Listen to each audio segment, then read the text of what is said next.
Coucou tout le monde, bienvenue, c'est Algérienne à la cuisine turque. Donc là je vais faire une petite recette. Bon là je suis sur mon lieu de travail, mais je vais faire du pain au four. Donc la recette elle reste le même. Donc j'ai mis à peu près 20 g de levure fraîche, un morceau de sucre comme vous pouvez le voir.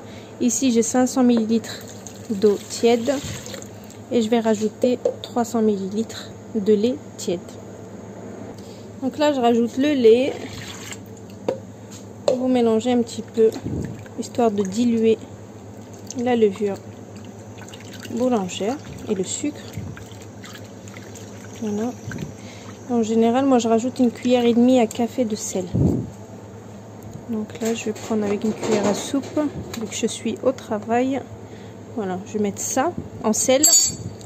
Je mélange et là, je vais venir ramasser avec de la farine. Donc il n'y a rien de compliqué pour cette recette-là, mais vous avez un résultat juste magnifique. Pour cette quantité-là que je vous ai donnée, il vous faut à peu près 1,5 kg de farine. Donc moi, je vais mettre à vue d'œil, vu que je ne suis pas équipée et vu que c'est de la farine de 5 kg. Donc je vais mettre à vue d'œil, mais je vais vous montrer la texture. Donc il faut compter 1,5 kg à la maison, ok? Donc là, je vais mettre... Donc, parce qu'en fait, la pâte, celle-ci, il faut qu'elle soit collante. Voilà. Elle soit vraiment très collante. C'est pour ça. Ça va, comment dire, ça va valoriser la poussée. Ça ira plus vite en fait. Plus la pâte est collante, plus on aura une poussée voilà, meilleure. Ce qui est normal.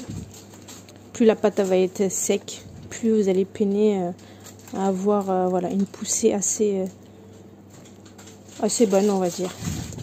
Donc là, je vais ramasser ma pâte et ensuite je vais vous dire la texture que vous devez obtenir.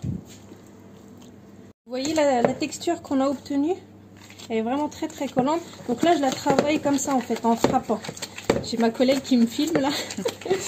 Donc là vous la travaillez de cette façon là. Et vous voyez, elle est vraiment très très collante. Bon là j'ai le gant, mais quand je touche avec la main, elle me colle beaucoup au doigt. Donc voilà, donc là je vais la travailler 5 minutes comme ça.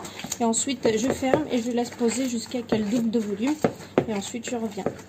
Voilà. Et puis le voir, regardez, donc je l'ai bien travaillé. Donc là, ce que j'ai fait, bon, je suis sur mon lieu de travail, donc j'ai juste mis ça par-dessus. Je vais la couvrir et je l'ai mis à côté. On a une planche, voilà, pour les burgers à côté. Donc je l'ai mis à côté vu que c'est chaud, elle va gonfler. Voilà, une fois qu'elle a gonflé, donc je coupe. En général, je fais 8 à 9 petits pains. Et puis donc je vais prendre du papier cuisson. Je vais mettre ça ici. Donc je les farinerai et puis je mettrai les 8 à 9 boules. Ou vous prenez un torchon vous à la maison. Ok. Et puis bah voilà. En tout cas je viendrai tout à l'heure une fois que la pause voilà, elle a bien doublé de volume. Je reviendrai pour vous montrer les étapes. Allez, à tout à l'heure. Regardez comment elle a pas doublé mais quadruplé de volume je dirais. Donc regardez, elle est très très collante. Donc là ce que je vais faire c'est que je vais fariner et en même temps je vais faire mes boules. D'accord? Donc là pour la toucher je suis obligée de fariner parce qu'elle colle trop aux mains, vous voyez, elle est, machallah, elle est magnifique. Et là j'ai fait des plateaux en fait pour les mettre dessus parce que voilà, j'ai pas de torchon ici au travail.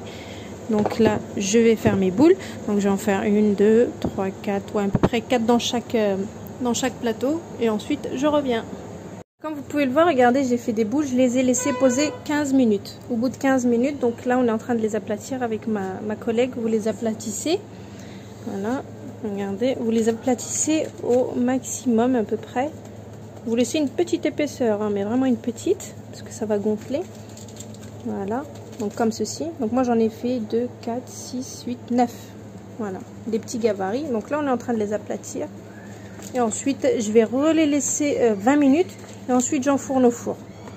Donc le four, moi il est très chaud. Donc vous le mettez au maximum votre four à la maison. Et vous les faites cuire. Donc voilà, donc on est en train de les aplatir, donc vous voyez, on a laissé voilà, une petite épaisseur. Voilà. Je sais pas si vous voyez, j'ai pas le matériel pour filmer ici, je tiens à la main, mais c'était pour vous montrer à peu près. Voilà, donc on aplatit et ensuite je laisse 20 minutes et ensuite je les enfourne. Et là j'ai bien laissé poser quelques minutes, ça a bien doublé, limite doublé de volume. Donc là je vais commencer à enfourner. Bon là je les ai rentrés dans mon four à pizza, comme vous pouvez le voir, ça a commencé à gonfler. Et là je viens de renfourner celui-là. Donc je vous montre une fois que c'est bien doré. À tout de suite. Alors regardez comment ça commence à gonfler. Mashallah, subhanallah. Ça commence à très bien gonfler. Donc voilà, ça vient de sortir du four. Donc regardez comment ça gonfle. C'est impressionnant. Regardez la cuisson. Il est bien. Bon, c'est très chaud là. Et regardez comment ça gonfle au four. On dirait du pain à kebab limite. Vous voyez? Mashallah. Donc là, je vais vous en ouvrir une et je vais vous montrer le résultat. Donc là, je vais vous en couper une. Bon, c'est très chaud. Normalement, on attend un petit peu que ça refroidisse. Oh. Regardez. C'est vraiment chaud. Regardez-moi cette beauté. Magnifique. Donc voilà l'intérieur du pain. C'est super moelleux, super bien cuit. Nickel. Donc je vous poste la recette comme d'habitude. Je vous dis une bonne réalisation et à bientôt pour une nouvelle recette. C'était Algérienne dans la cuisine turque. Ciao. Voilà, encore de plus près. Mashallah. Allez, une petite photo et je vous poste la recette. Inch'Allah.